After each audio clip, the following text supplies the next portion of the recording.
After Jesus had said this prayer, he left with his disciples and went across Kidron Brook.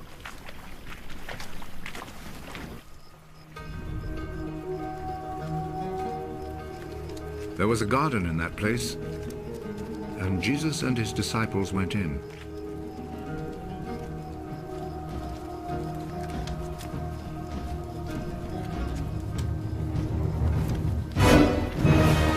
Judas, the traitor, knew where it was, because many times Jesus had met there with his disciples. So Judas went to the garden, taking with him a group of Roman soldiers and some temple guards sent by the chief priests and the Pharisees. They were armed and carried lanterns and torches.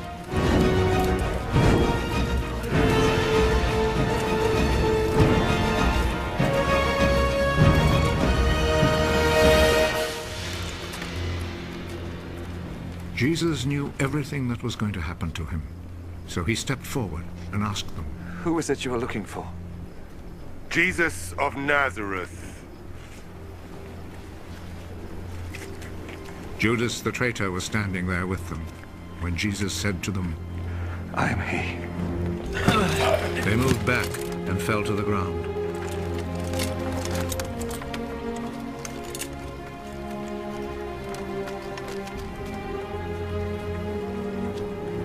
Again, Jesus asked them,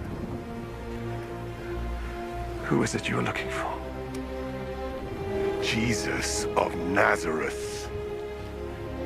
I have already told you that I am he. If then you are looking for me, let these others go. He said this so that what he had said might come true. "Father, I have not lost even one of those you gave me." Simon Peter, who had a sword, drew it and struck the high priest's slave, cutting off his right ear. The name of the slave was Malchus. Put your sword back in its place. Do you think that I will not drink the cup of suffering which my father has given me? Then the Roman soldiers, with their commanding officer and the Jewish guards, arrested Jesus, tied him up,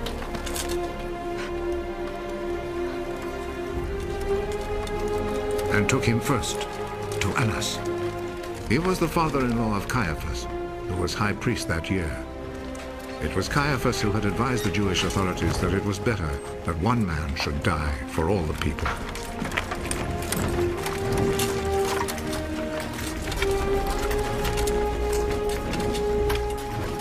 Simon Peter and another disciple followed Jesus. That other disciple was well known to the high priest, so he went with Jesus into the courtyard of the high priest's house, while Peter stayed outside by the gate.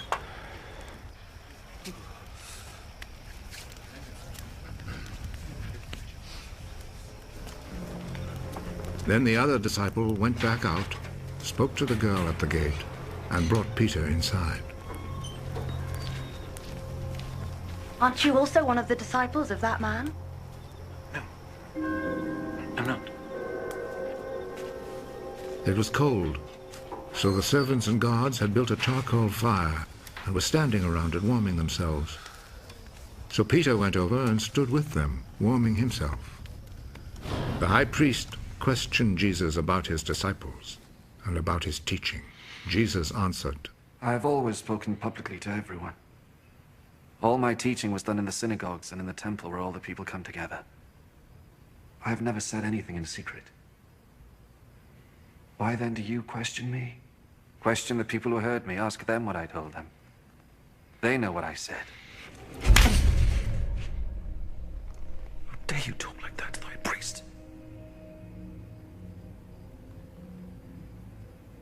If I have said anything wrong, tell everyone here what it was. But if I am right in what I have said, why do you hit me? Then Annas sent him, still tied up, to Caiaphas, the high priest. Peter was still standing there, keeping himself warm. So the others said to him, Aren't you also one of the disciples of that man? No, I am not. But Peter denied it. One of the high priest's slaves, a relative of the man whose ear Peter had cut off, spoke up. Didn't I see you with him in the garden? No. And at once, a rooster crowed.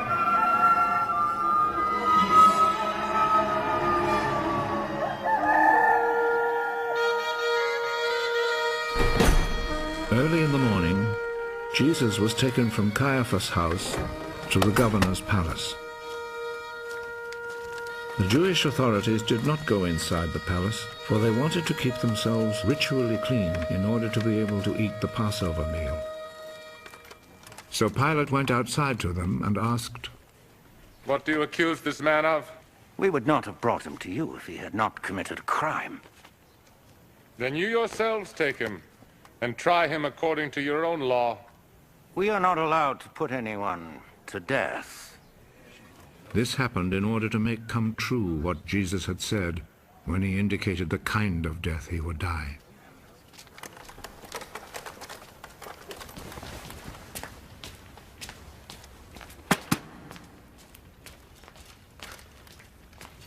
Pilate went back into the palace and called Jesus.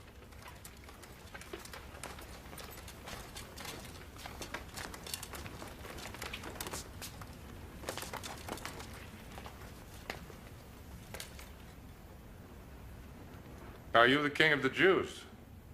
Does this question come from you? Or have others told you about me? Do you think I'm a Jew? It was your own people and the chief priests who handed you over to me. What have you done? My kingdom does not belong to this world. If my kingdom belonged to this world, my followers would fight to keep me from being handed over to the Jewish authorities. No. My kingdom does not belong here. Are you a king, then? You say that I am a king. I was born and came into the world for this one purpose: to speak about the truth. Whoever belongs to the truth listens to me. And what is truth?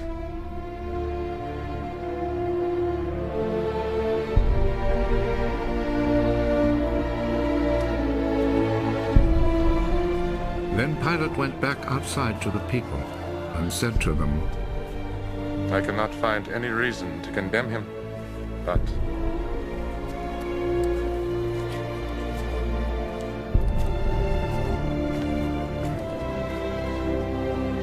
according to the custom you have, I always set free a prisoner for you during the Passover.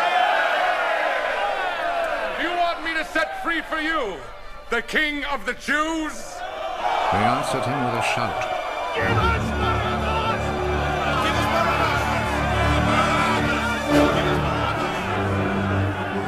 Barabbas was a bandit.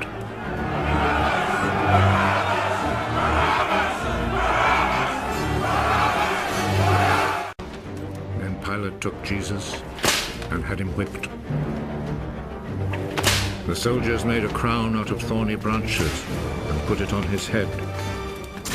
Then they put a purple robe on him and came to him and said, Long live the King of the Jews. And they went up and slapped him.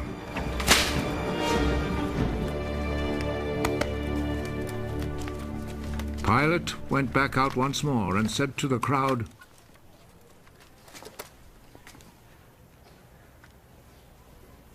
Look, I will bring him out here to you to let you see that I cannot find any reason to condemn him.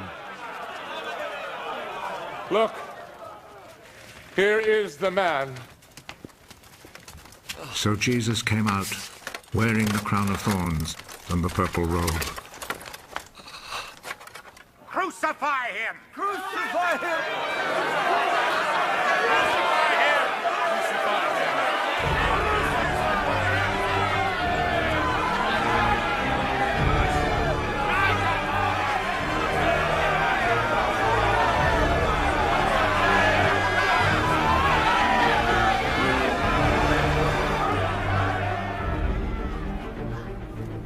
You take him then, and crucify him. I find no reason to condemn him. We have a law that says he ought to die because he claimed to be the Son of God.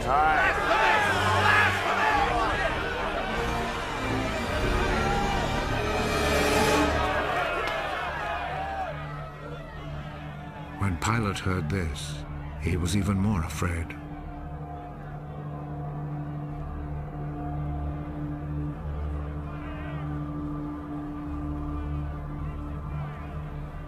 He went back into the palace, then asked Jesus, Where do you come from?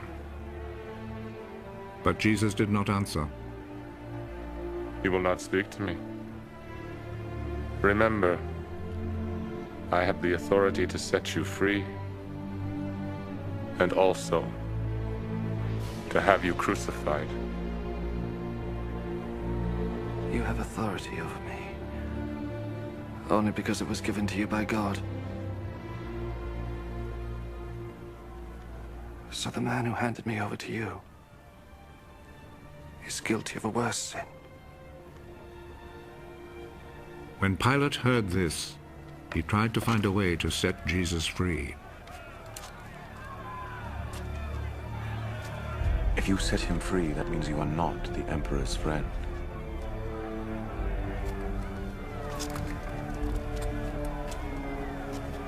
Anyone who claims to be a king is a rebel against the Emperor.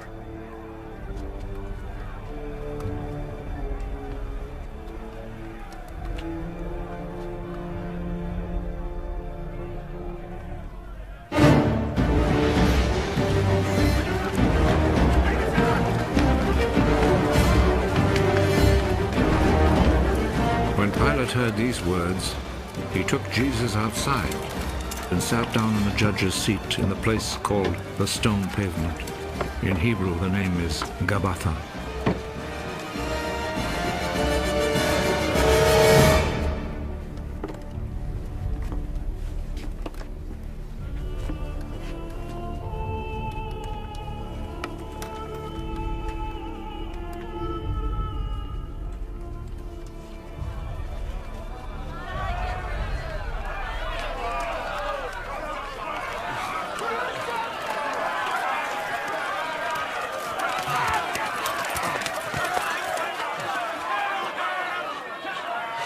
It was then almost noon of the day before the Passover.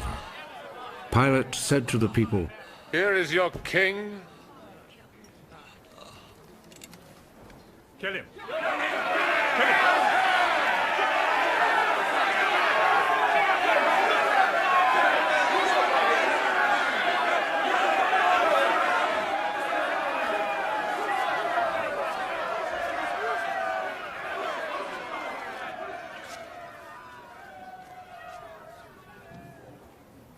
Do you want me to crucify your king? The only king we have is the Emperor. Then Pilate handed Jesus over to them to be crucified.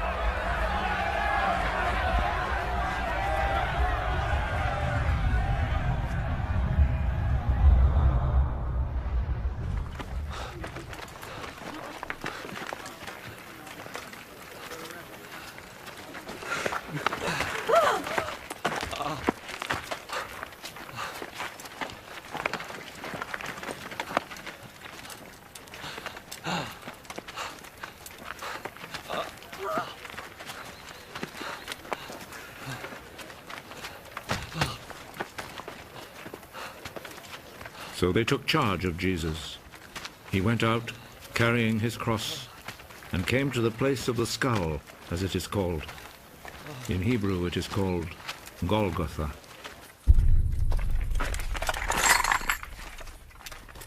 There they crucified him, and they also crucified two other men, one on each side, with Jesus between them.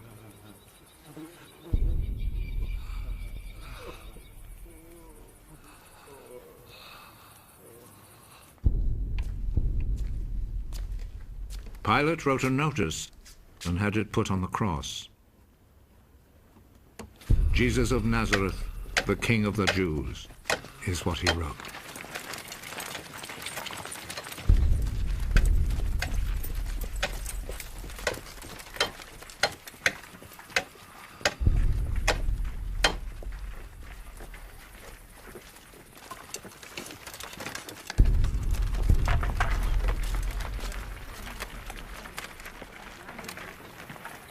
Many people read it, because the place where Jesus was crucified was not far from the city. The notice was written in Hebrew, Latin, and Greek.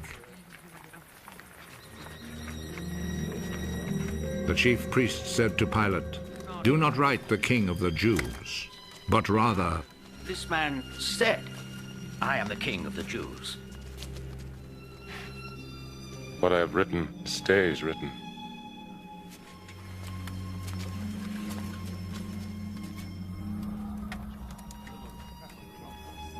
After the soldiers had crucified Jesus, they took his clothes and divided them into 4 parts, 1 part for each soldier.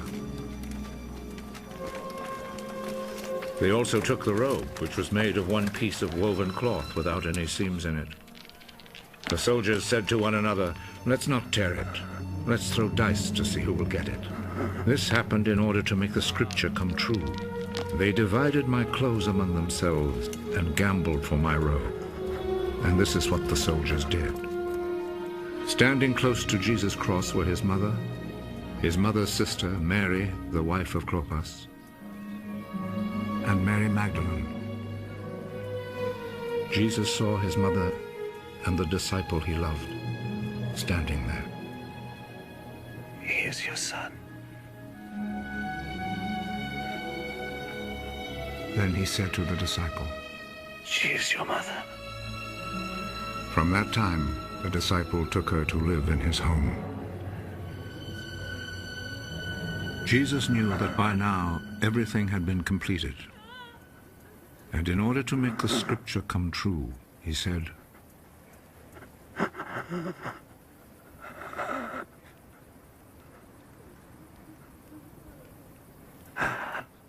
I am thirsty.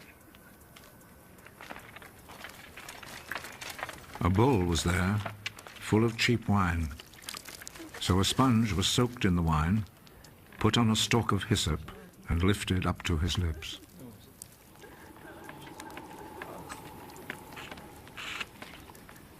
Jesus drank the wine.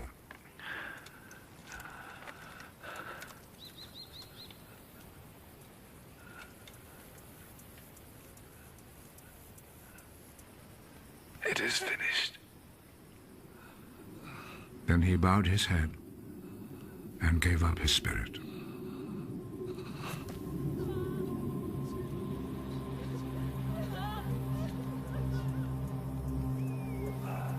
Then the Jewish authorities asked Pilate to allow them to break the legs of the men who had been crucified and to take the bodies down from the crosses. They requested this because it was Friday, and they did not want the bodies to stay on the crosses on the Sabbath, since the coming Sabbath was especially holy. So the soldiers went and broke the legs of the first man, and then of the other man who had been crucified with Jesus. But when they came to Jesus, they saw that he was already dead, so they did not break his legs. One of the soldiers, however, plunged his spear into Jesus' side.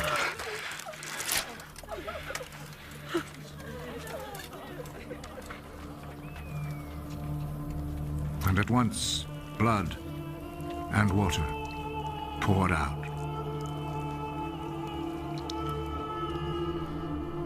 The one who saw this happen has spoken of it, so that you may also believe. What he said is true, and he knows that he speaks the truth. This was done to make the scripture come true. Not one of his bones will be broken. And there is another scripture that says, people will look at him whom they pierced.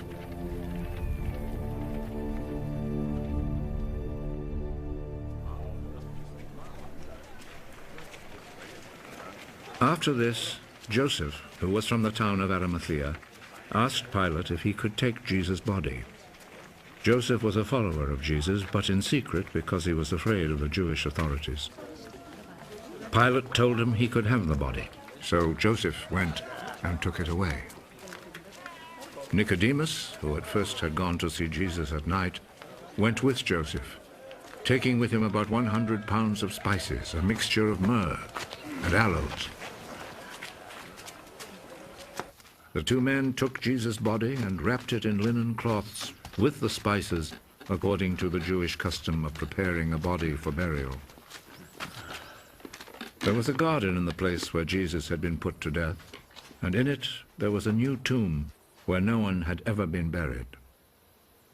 Since it was the day before the Sabbath, and because the tomb was close by, they placed Jesus' body there.